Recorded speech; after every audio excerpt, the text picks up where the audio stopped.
You're staring at a blinking cursor on a blank white screen. Your deadline is in 5 hours. Your heart is racing, but instead of typing, you pick up your phone. You scroll through social media for the 10th time today.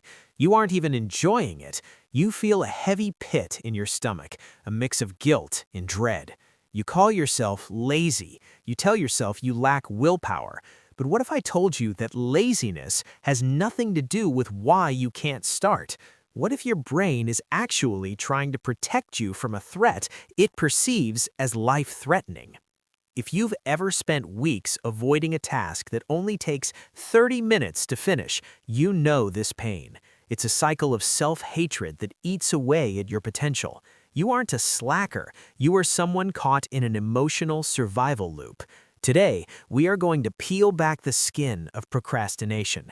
We'll look at the neuroscience of why your brain freezes and how to finally break the seal.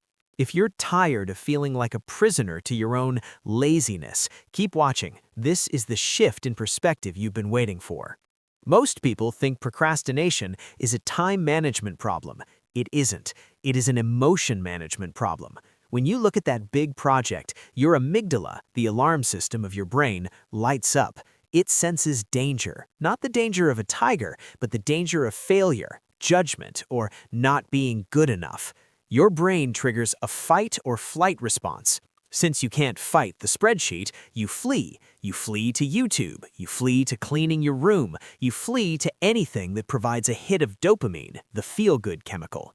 This is called amygdala hijack. Your rational brain is offline. Your emotional brain is driving the car, and it's driving you straight into the arms of a distraction just to stay safe.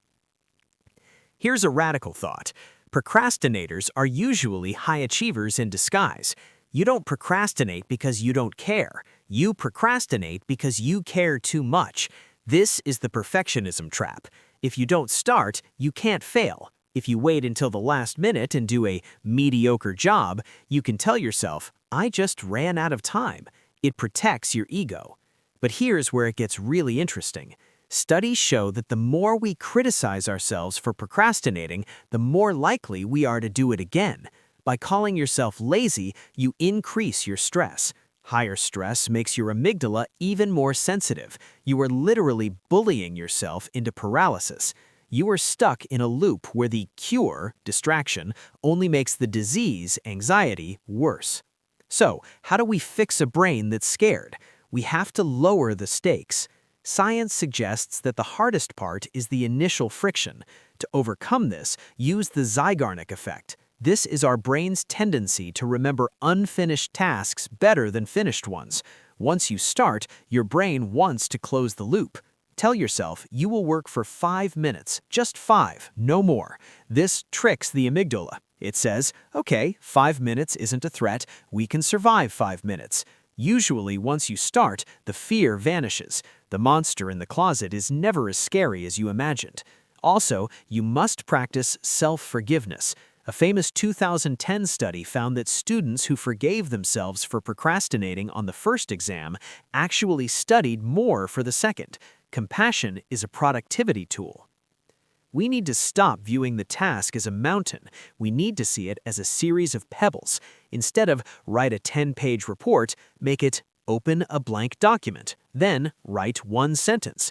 Every time you finish a pebble, give yourself a small win. But remember, the brain is sneaky. It will try to convince you that researching for 5 hours is work. It's not. That's productive procrastination. It feels like work, but it's just another way to avoid the scary part. Real progress happens when you do the thing you were most afraid of first. Face the dragon while your willpower is fresh. Your future self will thank you for the peace of mind you're creating right now. You are not broken. You are not lazy. You are simply human, and your brain is trying its best to keep you safe from the pain of failing. But you are stronger than your fear. You don't need more discipline, you need more understanding. Take a deep breath. Forgive yourself for the hours you lost today. They're gone, and that's okay. What is one small task you've been avoiding that you can do for just 5 minutes right now? Let me know in the comments. Sometimes just saying it out loud breaks the spell. If this video helped you see yourself in a kinder light, consider subscribing to Prism Mind. We're here to help you navigate the complex world inside your head. Now, put down the phone and just start. You've got this.